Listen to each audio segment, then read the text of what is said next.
Hello and welcome back friends, news for you में आप सभी का बहुत बहुत स्वागत है। सो गाइस, इस वीडियो में हम बात करेंगे एसएससी जीडी का जो सेकंड शिफ्ट का पेपर हुआ है आज 15 फरवरी को, उसी के क्वेश्चन आंसर यहाँ पे डिस्कस करेंगे। साथ ही काफ़ी सारे एक्स्ट्रा फैक्ट यहाँ पे डिस्कस करेंगे। सो पूरे लेसन को ध्यान से और लास्ट तक आप जरूर देखिएगा। इससे पहले मैंने फर्स्ट शिफ्ट का वीडियो आपको बिल्कुल प्रोवाइड करवा दिया है पूरा, और उसे आपने नहीं देखा है तो आप देख लीजिएगा। फर्स्ट शिफ्ट का भी वीडियो आपको मिल जाएगा चैनल पर, ठीक है।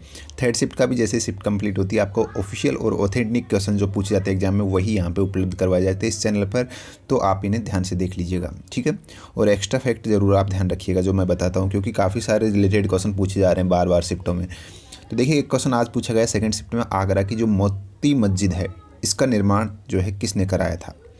तो देखिए, आगरा की मोती मस्जिद पूछ रहे हैं, वैसे काफ़ी और भी मोती मस्जिद है, लेकिन यहाँ पे हम बात कर रहे हैं आगरा की, ठीक है। इसका निर्माण कराया था शाहजहाँ के द्वारा, ध्यान रखिएगा। ये और निर्माण कब कराया गया था, 1648 में प्रारंभ हुआ था और 6 साल इसको बनने में लगे थे पूरे, ठीक है, मोती मस्जिद को। तो ये चीज़ यहाँ पे ध्यान रख लीजिएगा। एक रोलेक्ट एक्ट कब पारित हुआ था, ये पूछा गया था। तो ये पारित हुआ था मार्च 1919 में। इसे काला कानून के नाम से भी जाना जाता था। और इसका उद्देश्य क्या था, ये पारित किया था, वो ब्रिटिश सरकार थी उसने पारित किया था। भारत में जो राष्ट्रीय आंदोलन चल रहे थे उनको कुचलने के लिए या फिर उनको दबाने के लिए ही ये रोलेक्ट एक्ट पारित किया गया था, ठीक है। ध्यान रखिएगा, इसे काला कानून के नाम से भी जाना जाता है। एक यहाँ पे देखिए पूछा गया है कि जो 20, 12 और 27, 31 से विभाजित होने वाली संख्या, कुछ ऐसा क्वेश्चन था, ये मैथ का क्वेश्चन है।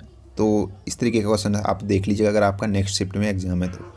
एक देखिए बहुत ही यहाँ पे पॉपुलर क्वेश्चन पूछा गया है, एग्जाम वॉरियर्स के बुक थी, उसके पुस्तक के लेखक कौन थे। काफ़ी एग्जाम्स में इस क्वेश्चन को पूछा गया है बार बार, मैंने कई बार आपको बताया था, ठीक है, करंट का क्वेश्चन है। तो ये बुक जो है पब्लिश की गई थी फरवरी 2018 के अंदर, और ये पुस्तक किसके द्वारा लिखी गई थी, जो प्रधानमंत्री नरेंद्र मोदी जी हैं उनके द्वारा, ठीक है। इसकी लैंग्वेज है इंग्लिश। और देखिए पुस्तक के अंदर क्या है, जो भी बच्चे जो मतलब कि एग्ज़ाम देते हैं, वो जो एग्ज़ाम से डरते हैं, मतलब कि उन्हीं से उनको भय को कम करने के लिए उनको मतलब कि वो उसी वजह से जो है उसी के जो है आधार पर ये पुस्तक प्रकाशित की गई है। चलिए नेक्स्ट यहाँ पर देख लेते हैं, निम्न में से किसे 2018 का पद्म विभूषण मिला था। तो देखिए कुछ ऑप्शन थे, उसमें से एक सही ऑप्शन था और बाकी के 3 ऑप्शन गलत थे। तो जिन्हें मिला है 2018 का पद्म विभूषण, मैं ना तीनों को मिला था, तीनों के नाम मैं बता देता हूँ, जो भी ऑप्शन में था आपको करेक्ट करना था। तो म्यूजिक के लिए इलैयाराजा को मिला है, और इधर गुलाम मुस्तफा, ये भी म्यूजिक से संबंधित है, इनको मिला था। और एक परमेश्वरन को मिला था साहित्य और शिक्षा के लिए, ठीक है। तो इन तीनों को मिला था 2018 में पद्म विभूषण, ठीक है। तो ये ध्यान रख लीजिएगा। और आगे पूछा जा सकता है 2019 के पूछा जा सकता है, क्योंकि 2019 के भी घोषित किए जा चुके हैं भारत रत्न, पद्म विभूषण, पद्म भूषण, ठीक है। तो उन्हें आप देख लीजिएगा, मैंने बता दिया करंट अफेयर की वीडियो में। एक देखिए काफ़ी यहाँ पे थोड़ा डिफरेंट क्वेश्चन पूछा गया है आज इस शिफ्ट में, भारत में बॉक्साइट उत्पादन में किस राज्य का प्रथम स्थान है। तो देखिए यहाँ पे जो प्रथम स्थान है बॉक्साइट उत्पादन में, वो उड़ीसा का है। भारत का कुल उत्पादन का 50% जो बॉक्साइट है वो कहाँ से उत्पन्न होता है, उड़ीसा से प्राप्त होता है, ठीक है। यहाँ से नेक्स्ट शिफ्टों में जो क्वेश्चन बनने लायक हैं वो देखिए, भारत में सर्वाधिक लोहा कहाँ उत्पादित होता है, तो ये भी उड़ीसा में होता है।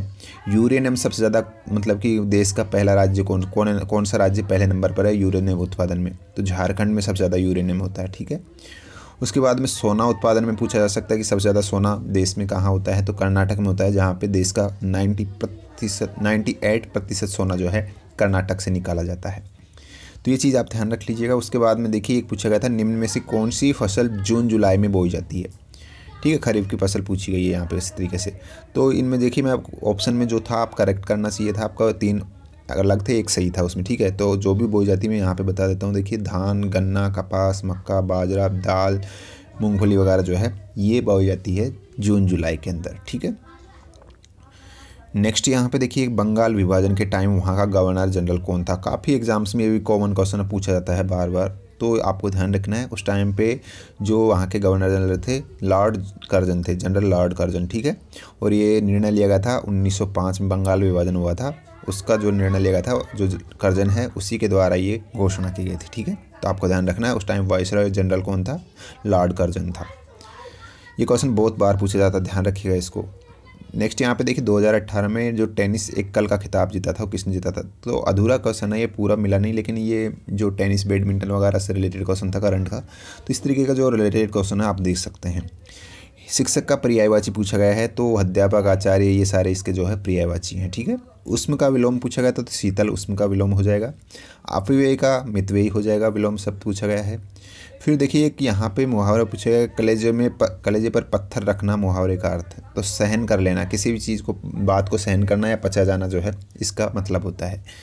ओखली में सिर देना मुहावरे का अर्थ पूछा गया है तो कोई भी जानबूझकर मुसीबत मोल लेता है तो उसको बोलते हैं ओखली में सिर देना।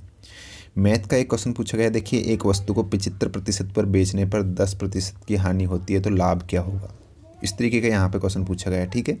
रीजनिंग में देखिए दर्पण प्रतिबिंब से रिलेटेड क्वेश्चन पूछे गए थे और एक यहाँ पे रीजनिंग का क्वेश्चन था, जैसे कि कतार वाला क्वेश्चन होता है, पंक्ति वाला, 7 व्यक्ति लाइन वाइज बैठे हुए हैं और पूछ लिया गया कि उसके बगल में कौन सा बैठा है या फिर उसके बगल में कौन सा बैठा है। इस तरीके का क्वेश्चन ये हर शिफ्ट में पूछे जा रहे हैं, इसको तो आप करेक्ट कर लीजिएगा।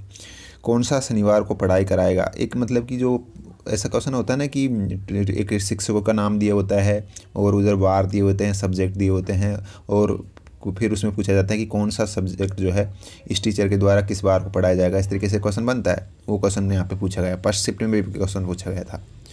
ठीक है। तो इस तरीके का क्वेश्चन पूछेगा। ब्लड रिलेशन से इस बार इस शिफ्ट में कोई क्वेश्चन नहीं था इसमें।